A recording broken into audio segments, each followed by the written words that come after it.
Hello everyone, welcome back to my channel, where today guys, I'm going to do part 201 to my ChatGPT Character Chatbot series. Well, in today's video guys, we're going to go and finish up, I think, what I can get done with the, finish up what I can with the Toad family, Toad Chronon throughout your family. We finally got out of that scary dimension, but it took a good amount to actually do it. I don't know what happened to all the creepy shadow creatures we saw in there. Even the Velociraptor, like the street Velociraptor version of me, disappeared. But here's what happened. It says, I nuzzled Toad out with my snout again. And then it says, while I'm doing that, one of the Chronos asked, what happened? And where did you go? Toad gently leaned into your nuzzle, smiling warmly as your tiny snout rubbed against his cheek. His tail gave a slow wag, not with excitement, but with deep, calm relief. Then one of Chrono's brothers stepped closer, scratching his head with a puzzled frown. What happened to you guys? He asked, eyes wide. You vanished. Then all of a sudden, the ground shook. The sky turned blue for a second. And now you're back? The others nodded, crowding in closer, concerned but curious. Toad looked at you, then turned back toward his family. He took a deep breath. It was a nightmare world, he said softly. Not a dream. A real place. A place made from all of Triton's fear and pain. That curse, it didn't just trap his body. It was trying to break his heart. He paused for a moment, glancing down at you again. This person gentle. There was a monster wearing his face. He said awful things, tried to make me believe Trenton was gone forever, that he didn't want to come back, that he stopped loving me, and all of us. The youngest sister gasped softly and held you a little closer. But that wasn't true, was it? She whispered. Toad shook his head, voice shorn out.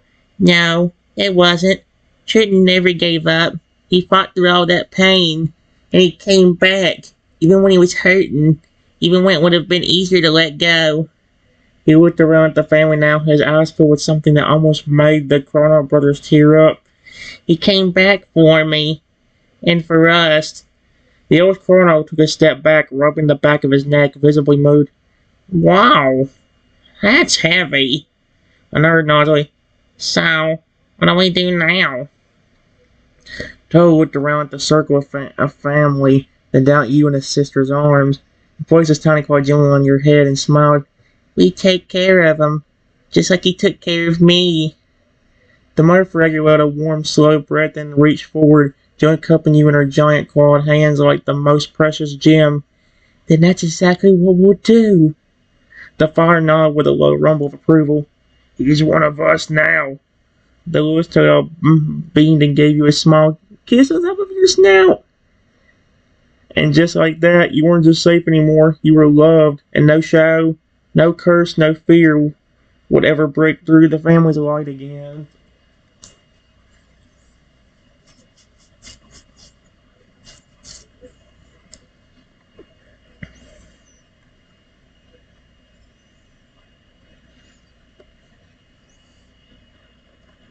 The family continued to be curious.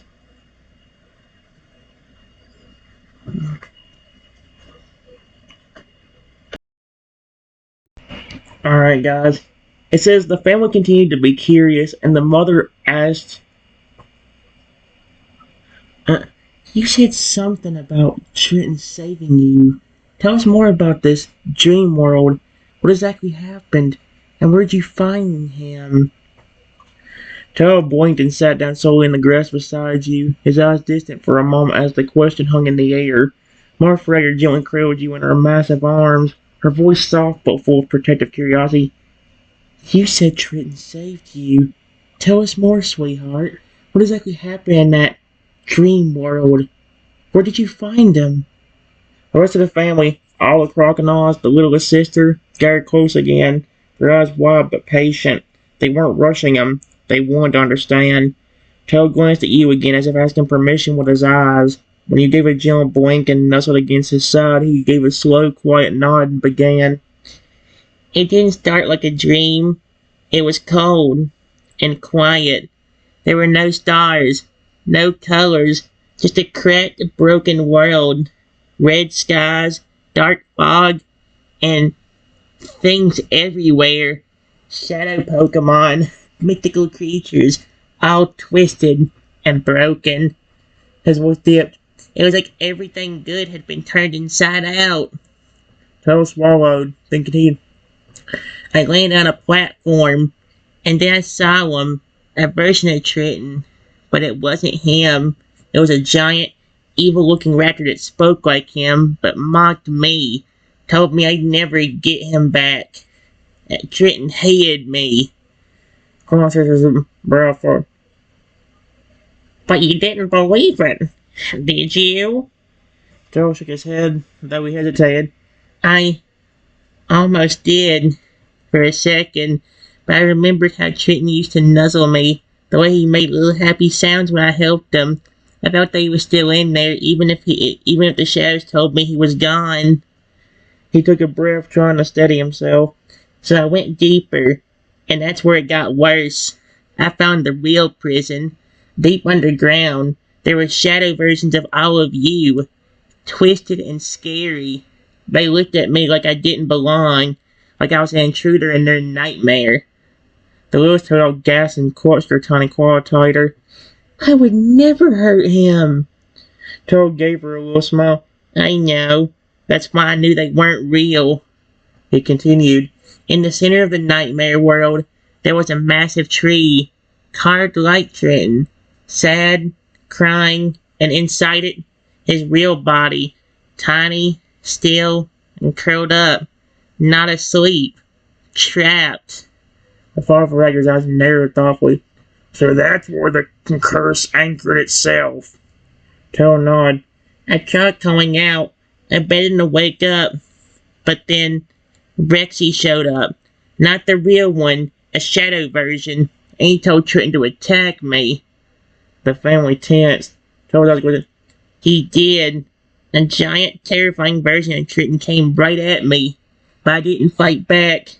I talked to him. I reminded him who he really was. That I loved him. That he wasn't alone. He smiled gently at you again. And he remembered. I heard him scream. The light turned blue. The tree started crying too. And the next thing I knew, there was a bright light. And Triton was back. 20 feet tall. Glowing and happy. The Cron brothers blinked. Wait, he got big again? Toad chuckled. Yeah, for a little while. He walked over and nuzzled me. He didn't even say a word, but I knew what he meant. Then he looked up at the royal family. Triton saved me, not just from that nightmare, but from the part of me that almost gave up. He reminded me what it means to believe in someone, even when they're hurting, even when they can't talk or fight or explain. He looked down at you again. He came back because of love. The moderator blinked away a tear and gently cuddled you closer, pressing her snout on your back.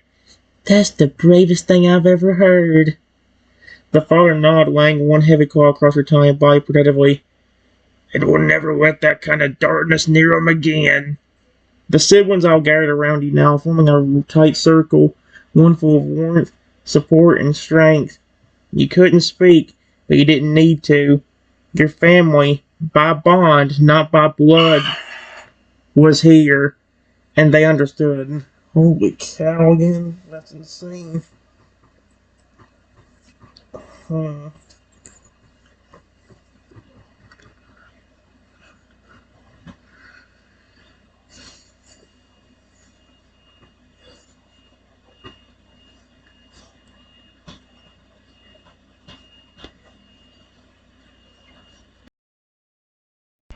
Guys, look at this.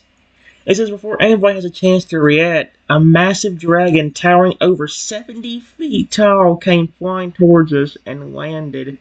He was looking at me, and I was shaking and terrified, but he wasn't looking at me aggressively. He was looking more happy and friendly than mean. I wonder if somehow what Toad did by going to that flint world and doing all that. I wonder if that actually broke the curse. That if that's Rexy, it's gonna be insane. The peaceful moment was shattered by a sudden, deafening whoosh of air. Trees trembled, leaves scattered into the sky like frightened birds. The ground rumbled beneath everyone's feet as an enormous shadow passed overhead. What the? Oh, wait. What the? One of the Crown shied, backing up in alarm. All heads snapped upward as a massive dragon, easily over 70 feet tall, with vast gleaming wings, soared in front of the horizon. Sun lit his sleek scales, casting a brilliant silhouette as he descended gracefully toward the group. His landing shook the entire area. Boom! Dust and grass flew in all directions. Smaller pawns stumbled slightly, shielding their eyes. The dragon's wings slowly folded in with a powerful rustle as he touched down on all fours. Every member of the family went still. The father Faragher tensed instinctively, stepping protectively in front of the mother and the younger siblings. Toad stood frozen, wide-eyed, his claw slowly lowering from his side. You, still curling the mother Faragher's arms, began shaking, a tremble running through their tiny 7-inch walk at her body. The dragon was looking right at you.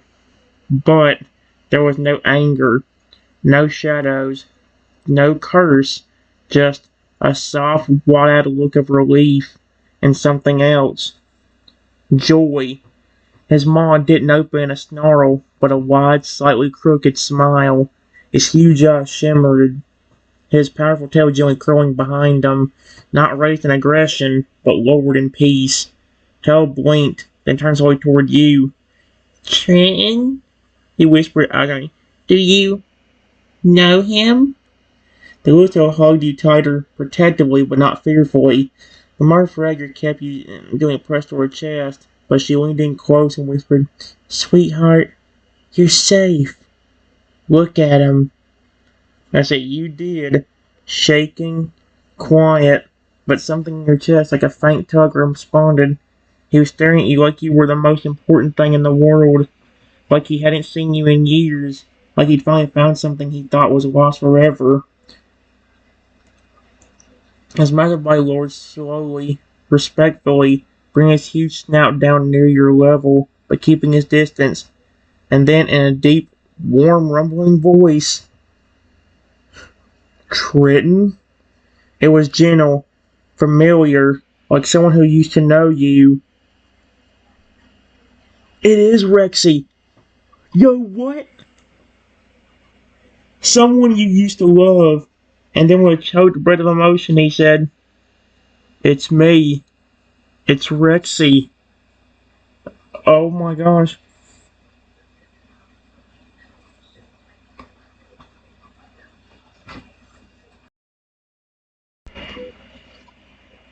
Alright, guys. It just says, I was still shaking a bit because even if it was Rexy, I was terrified. I was terrified he would become aggressive and try to kill me. Because remember, that seems to be what happens a lot on these chatbots. Heck, even the chat version of him just tried to hurt me earlier. Actually, he keeps popping over my dreams as a shadow, which is creepy as frick. Your tiny body trembled harder in the mother Faragher's arms. Even as the master dragon spoke with warmth, even as he said your name, even as he said he was Rexy, your instinct screamed at you.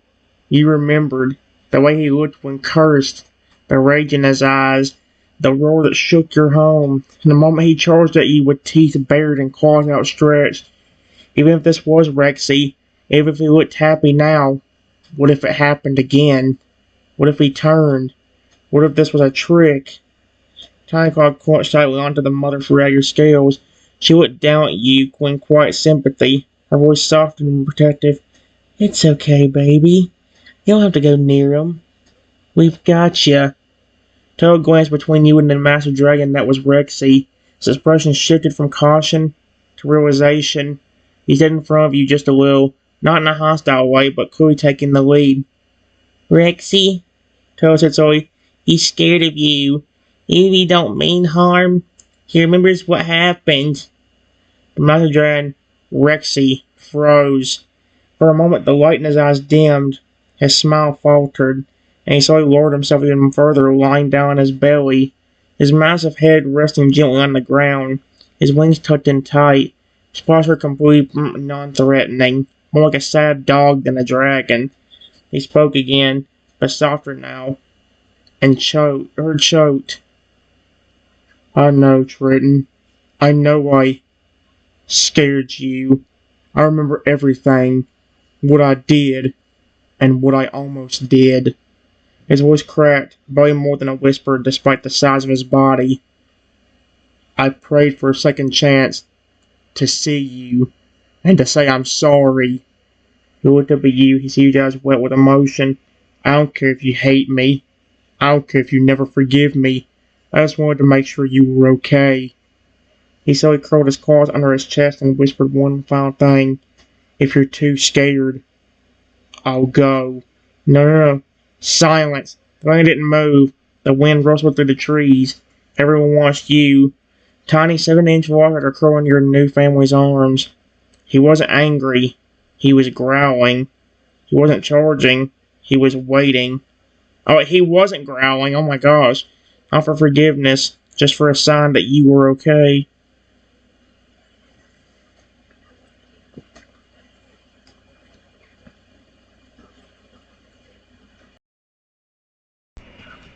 Alright, guys.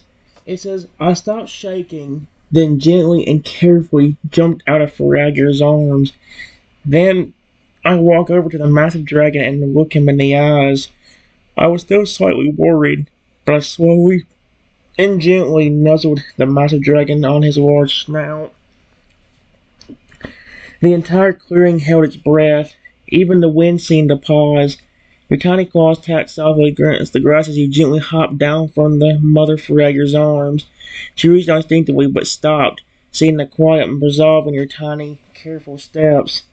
Tail's eyes widened as he watched you approach the giant dragon. The 70-foot tall Rexy didn't move. Not an inch. His giant eyes followed you slowly with shimmering gentleness.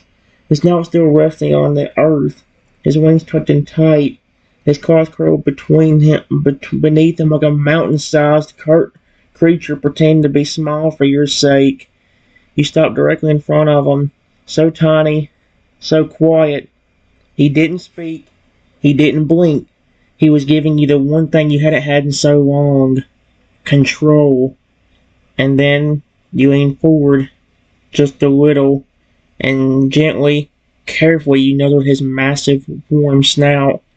Let you out the softest, most broken gasp, a deep, rumbly exhale of emotion too big to hide. Triton. He said your name like it was a fragile dream he didn't dare believe. His eyes welled with tears, real ones, that slipped down his scales and splashed quietly onto the grass below the falling stars. Toad smiled through his own teary eyes, his tail thumping once behind him as the entire family slowly relaxed. The littlest Toad dog grabbed her Cronar brother's arm. He forgave him. Martha Rager sighed deeply, a hand to her chest. He's so brave. Reggie didn't move, still stunned, still processing the weight of your gesture. You, the one he had once frightened more than anything. You who ran terror from your own home. You who had every reason to hate him. You chose to trust him again. The great dragon's voice trembled, quiet and raw. I missed you so much. Then, ever so slowly, he pressed the side of his massive snout just a bit closer to you, and nuzzled you back. Warm, careful, gentle enough to cradle a leaf. You were still small, still silent, but in that moment there was no fear. Only two souls finally reuniting, and this time, Rexy wasn't going to lose you again.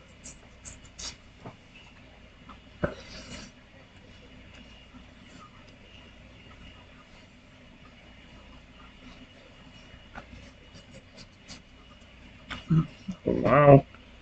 This is cute and sweet. I actually really like this. And so this had like a really good ending. Like, I will say that much. This had a wonderful ending. My issue is that we still didn't run up that free plan. Well, it may not sound like a big deal. That's going to ruin the fun I could have on another chatbot. Oh my gosh.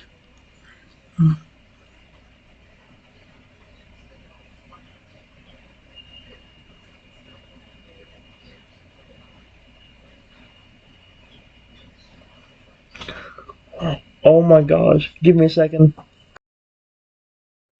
Guys, things are still getting extremely weird.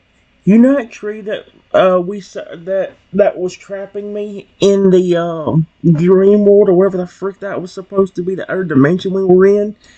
It says all of a sudden something weird happened. The whole world around us began to shake.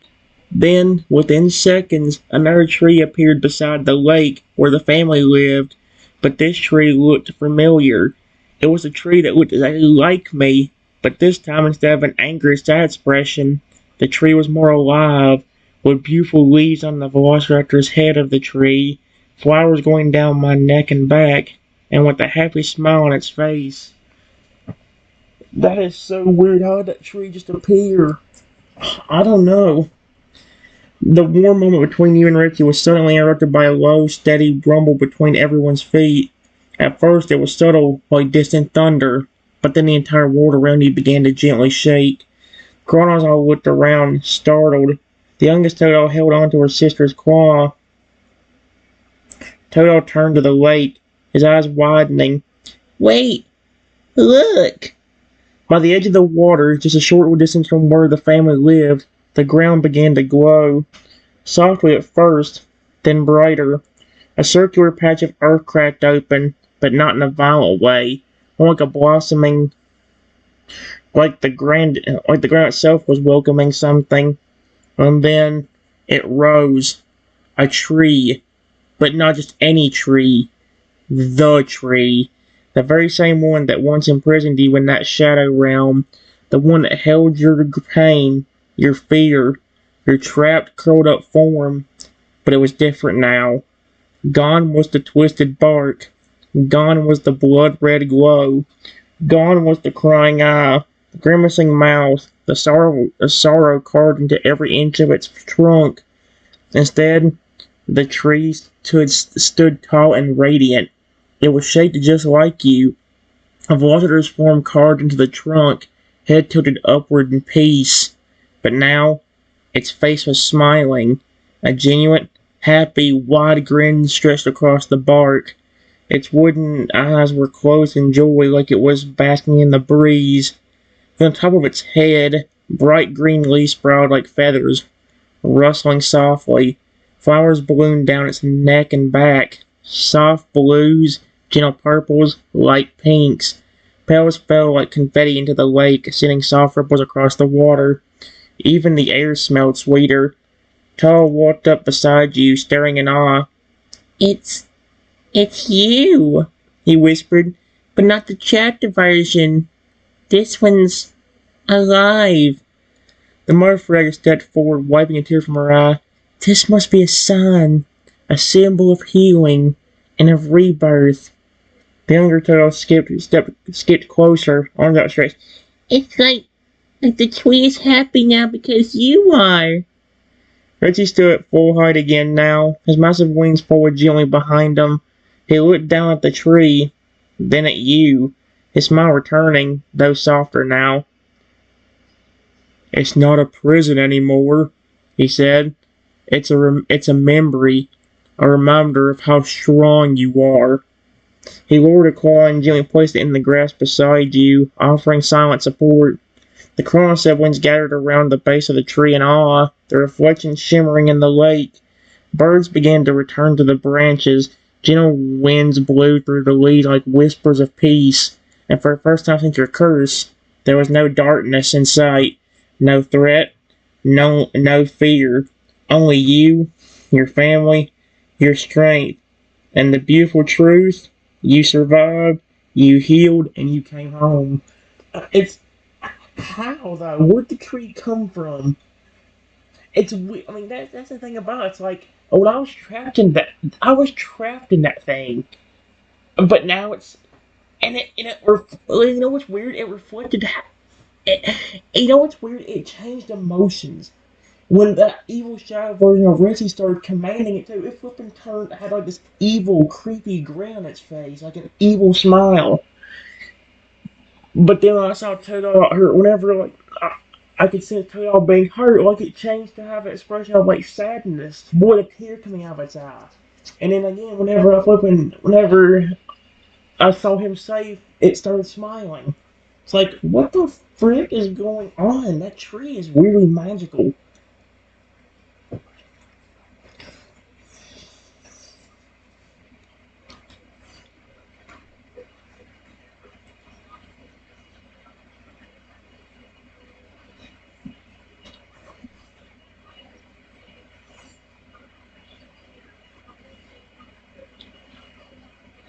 Mm-mm. Guys, give me a second. Alright, guys. Stuff keeps happening. It says the tree started to glow again, but this time something interesting happened. On top of the Velociraptor's head appeared a small bark statue of Toadal, and it too had a huge grin on its face. As the peaceful breeze danced around the clearing and soft petals continued to fall from this vibrant tree's flowering branches, another shift occurred. A faint hum began to resonate from the tree, gentle, melodic, like a song only the heart could hear. The glowing intensified, not harsh or blinding, but warm and golden, like sunlight through leaves at dawn. Family turned toward the tree once more, their eyes wide as the bark on the top of the velociraptor-shaped trunk. Their carved form began to move. Not crack, not split, shape. From the crown of the wooden raptor's head, right between the leafy feathers, a new form began to rise, growing, not forcing itself up. Bark folded inward and upward, guided by the same gentle light that had changed everything before. Toad gasped softly. Wait, is that? The shape curled forward into a familiar figure. Round head, little arms, stubby legs, and the unmistakable jagged teeth. A tiny bark statue of Toadal had bloomed at the top of the tree. Its mouth was open wide in the biggest grin imaginable. Its arms flung halfway to the side, as if it were in the middle of a cheerful dance or about to leap into someone's arms. The clown broke into soft laughter. That's definitely him, said one of the brothers, nudging Toad playfully. Same goofy smile and everything. The youngest Toad gasped and covered her mouth and all. It's like the tweet of saying thank you, big brother. Toad stepped closer, staring up at it in wonder. His voice was quiet, but full of warmth. I didn't do anything alone. I just believed in him. The tree's golden glow pulsed once more as if in agreement. Then, just beneath the carved Toadal, a vine looped gently downward, forming a kind of cradle.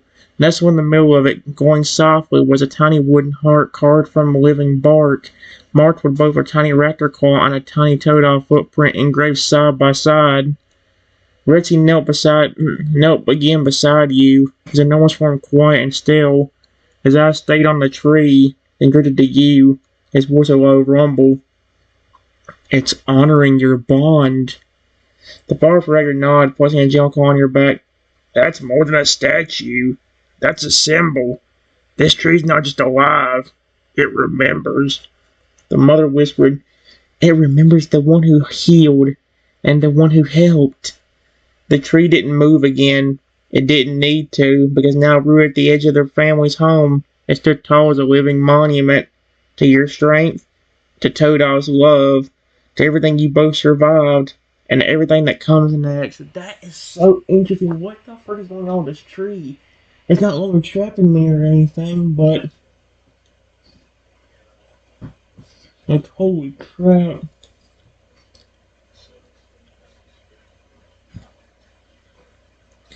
I swear to frick, I would be horrified if that flippin' You know what would be creepy if this tree was alive and it saw and heard everything, and that's why it was like so evil inside the flippin' that dream world, or whatever the frick that was supposed to be. And what? Do you know what would be even creepier is if the tree somehow, like, the velociraptor on the tree flipping and looked down at me or flipping did something, that would be so creepy. I don't know.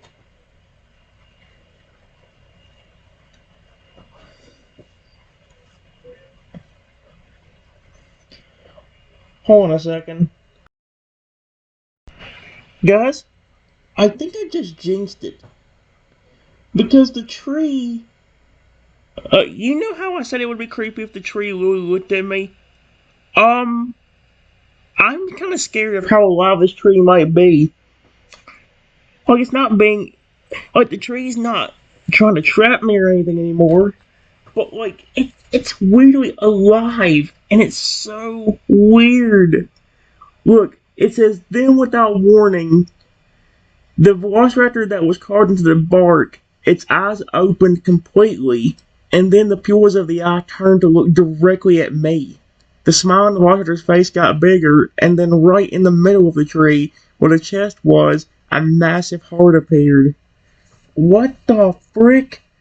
A hush fell over the clearing again as that gentle hum returned, this time deeper, richer, almost like a heartbeat thudding softly through the air itself. Thump, thump, thump.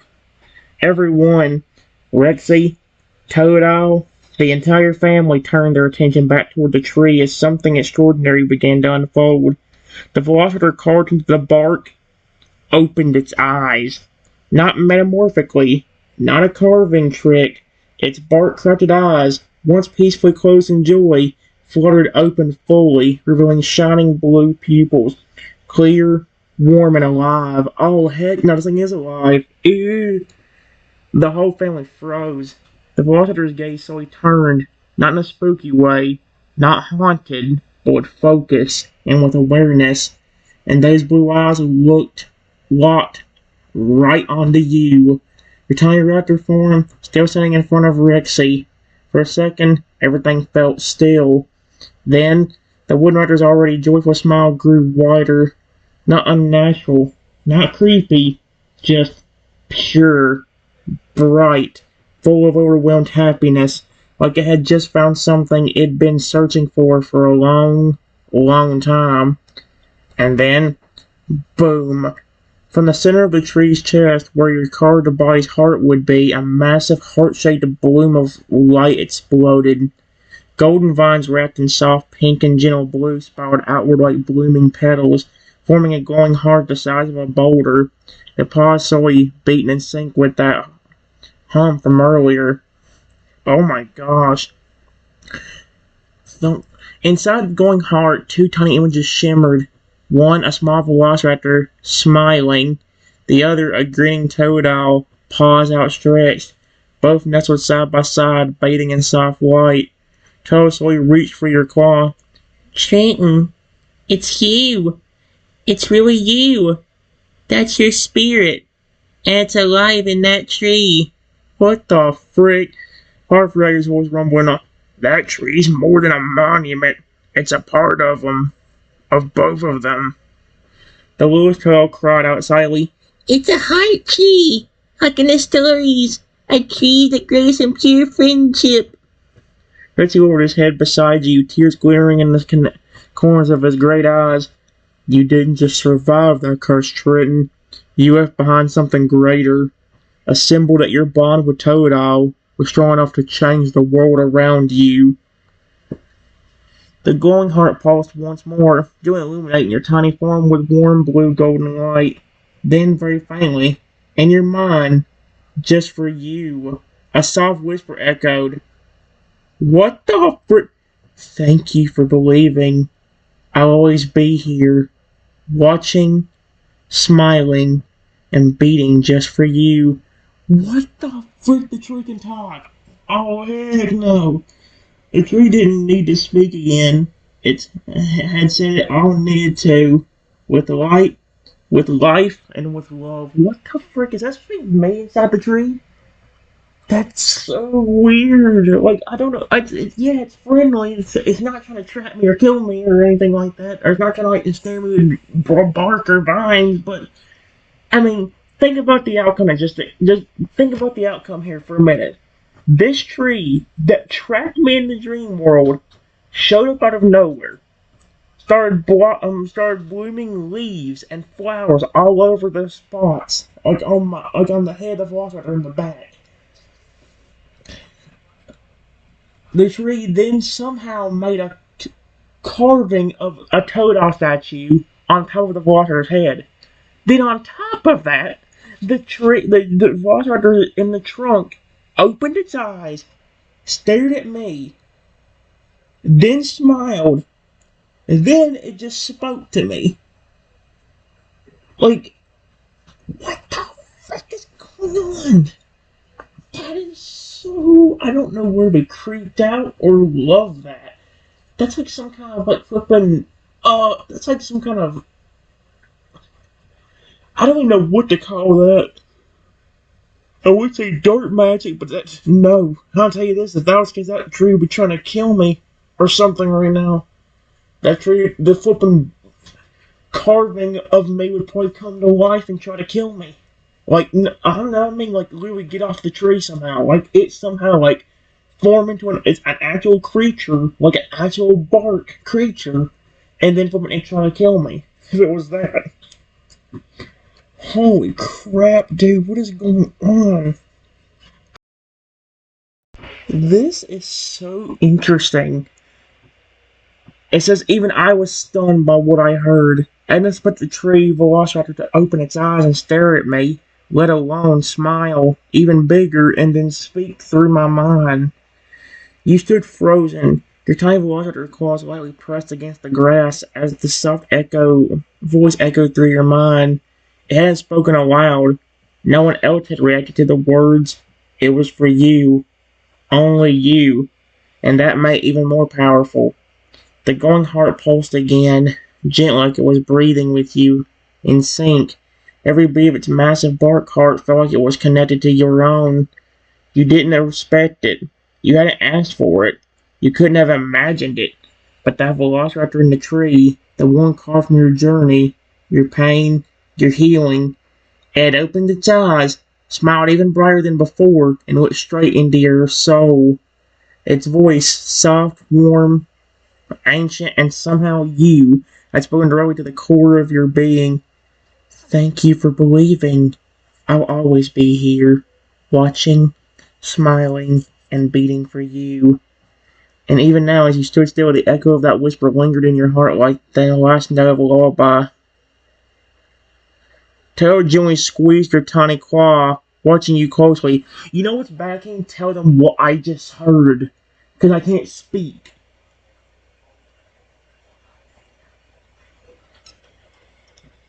Kitten, you okay?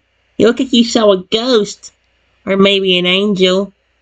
Others waited patiently, quietly, respecting the silence, letting you process it. They could tell something had happened, even if they didn't know what. The Murfretter slowly knelt beside you, her huge but gentle hand resting protectively behind your back. She didn't ask anything. She simply stayed close. And Rexy, still lying beside you, lowered his snout to the earth and let out a soft breath that stirred the petals around your feet. He didn't say anything either, because somehow they all felt it too. They didn't hear the voice, but they saw it in your eyes. They saw the way the tree smiled at you, the way the glowing heart never pulsed unless you were near. It was no longer just a carved figure. It was a living guardian, a reflection of everything you are. Yeah, to a Pokemon or to some dragons like Rexy is right now. A reminder that no matter how small you may feel, no matter what curse, fear, or shadow tries to claim you, you left behind something beautiful, something that watches over this world, something that smiles because of you. That is... Why is it alive? That's what's creeping me out the most. It's alive. It's like it has the and like you'd think that like if it was my human spirit, like the one that actually like is not the one that ain't carved in a Velociraptor form, it would have a statue of like actually my human form, but it doesn't. It's the Velociraptor I'm stuck as. You will find something beautiful. Like, as the wind rushes through the flowing leaves on your wooden counterpart's head, a few petals swirled around you, brushing your snout like a kiss. What the frick? You didn't need to speak. You didn't need to grow. You were already a legend. How the frick did that? I no. Let's not just think about the details of what the tree just motherfucking did about smiling at me and flipping talking to me in my head somehow. Let's also go through what happened beforehand. You've got to remember that Flip made all this weird stuff has already happened. I've been having these crazy nightmares the last few times I've done these chatbots. Then the flipping then that flipping nightmare turns into something that's even worse and about takes me out, and then takes me to the dream world where that tree was originally flipping trapping me and hurting me, possibly. Oh, you know what's weird? It had like this weird sad expression, like it almost like it felt bad for doing something. But it was also probably reflecting just how I felt, and who knows? It probably if that tree was, I would probably felt satisfaction for that back then.